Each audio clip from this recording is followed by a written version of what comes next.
The day was still early.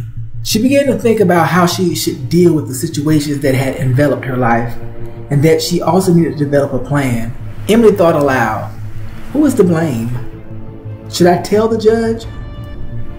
Will the judge believe me, or will he believe her? Why is Judge Marshall covering this situation up? Does the judge not realize that his twins are not his own? Her mind just continued to swirl with thoughts. She said, she needs to feel suffering and loss. She needs to know rage. She needs to know helplessness. She also needs to know survival. I'll be the one to take her security from her.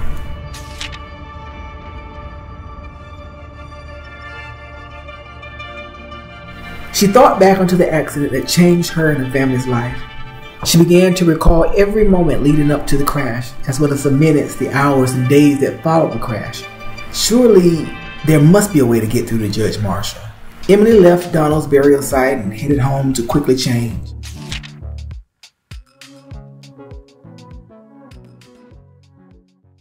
After a shower, she promptly dressed, grabbed her bag, and headed out the door. As she reached through her purse for the keys to lock the door, Emily realized she had not applied any perfume and that the vial is inside her house on the couch where she placed it just before going upstairs.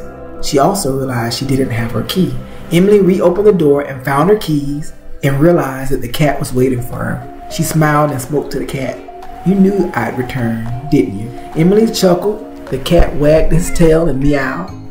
Now with the perfume applied, keys in hand, and companion with her, she locked the door and walked to her mother's car.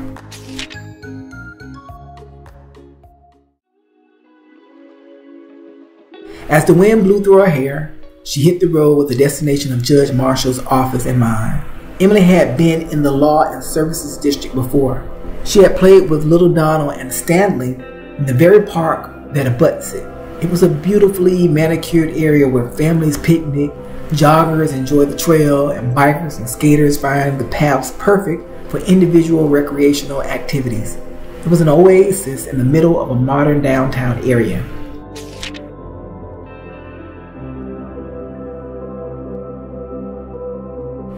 As she parked and placed coins in the meter, she took some time to walk through a familiar portion of the park. Such beautiful, unassuming times were had here. Donald took his first steps here with Emily and Stanley, his mom and his dad. As Emily walked through the park and remembered these amazing times, she saw a young couple with their son. They seemed perfect. They seemed to be in love. The man looked as though he adored his wife and he adored his child.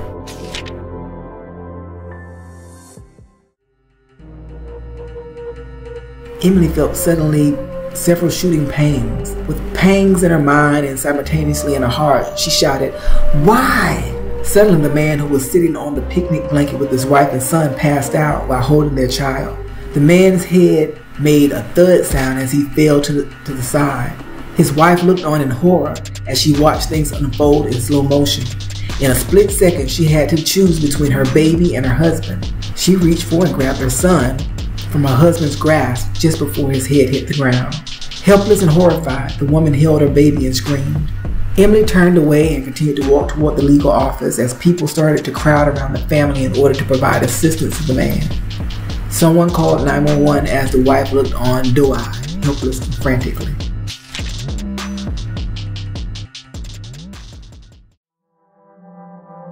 Almost at the top of the stairs of the courthouse, Emily took in a deep breath. She was not sure how the meeting with Judge Marshall would go. One of the building's massive wooden doors swung open as a man dressed smartly in a tailored blue suit exited. He saw Emily. He slowed down. He smiled. He held the door open for her. Emily returned the smile and entered.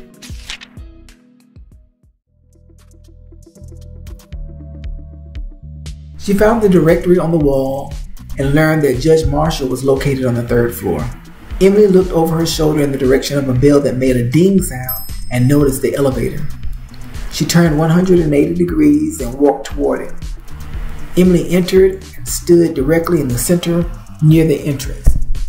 The elevator was filled. She was the last person to enter it. Everyone was perfectly quiet. A pin could be heard hitting the floor. Emily smelled amazing and her hair was perfect. As the elevator arrived on the 2nd floor, The door opened. No one entered because no one was there.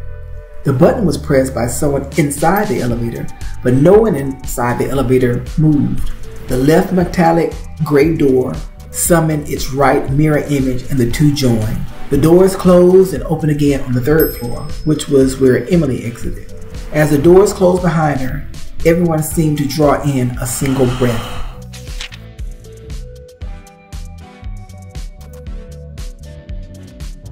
Emily walked through a set of frosted glass doors toward the secretary's desk. On the wall next to the grand entrance was Judge Marshall's name engraved on a plaque. Once inside, she asked to see the judge.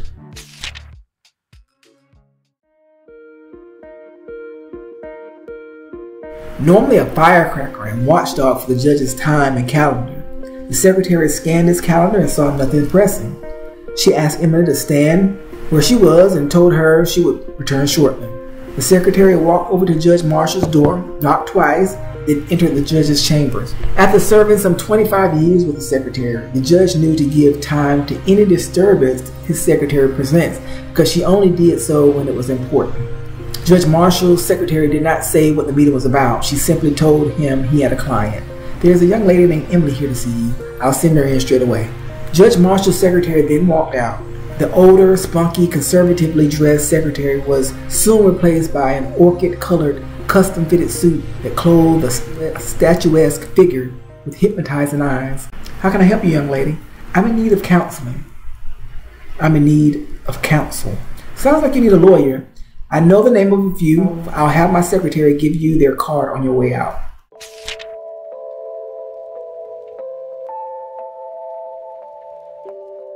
"I need your perspective. Judges are men of impartial judgment, right? The matters I need to reconcile surrounds issues of creating life, covering up death, abandoned marital vows, and determining whether slow, patient justice is appropriate or self-employed retaliation is best." "I see. And how do you think I can help you?" "What would you say to a driver who caused an accident while, let's say, texting and driving?" "I apply the law and judge each situation individually." Individually?" Emily paused and waited for the judge to elaborate, but nothing additional was provided. She cleared her throat and continued. "In this situation, the driver sustained minimal injuries. The passengers in the other vehicle suffered both slight and significant injuries. Some injuries resulted in death." "I see. Do you see?" "Young lady, please leave. You are in way over your head. What you think has happened has not happened. It has not. I have psychologist friends I can refer you to. They can help you manage your grief or talk to you about what you think you may be going through. Their first session, usually an hour, is free." I do believe you see. There are also things you've never seen. These are things which you will come to know. Call home. Your family needs you.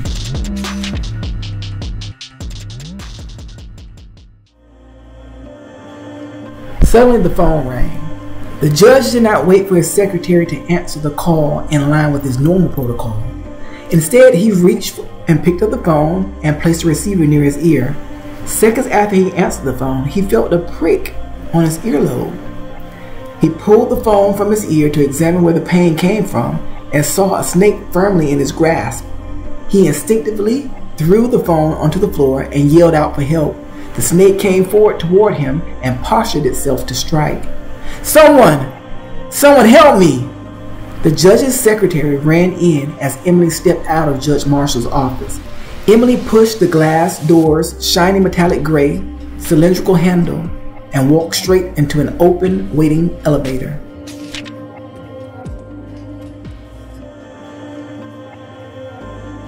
The phone cord and the phone were on the floor. The secretary asked the judge how or if she could help. "How can I help you, sir? Is everything okay?" She picked up the phone and said hello. She looked over at her terrified employer. "Hello, is there someone there?" Screaming at the other end of the phone was Judge Marshall's wife. Judge Marshall wiped a speck of blood from his earlobe with a folded handkerchief that was in his suit's inside pocket. "Ellen, take your time. Breathe. Tell me what's going on." The judge looked anxiously over to his secretary. Tell me what she wants. She said for you to come home. Something is happening to her skin. She needs to go to the hospital. She needs someone to be there with the boys. They can't see her this way. Tell her I can't leave the office so quickly. It'll take me 4 hours to get to Maine. She needs you now. I'll clear your schedule.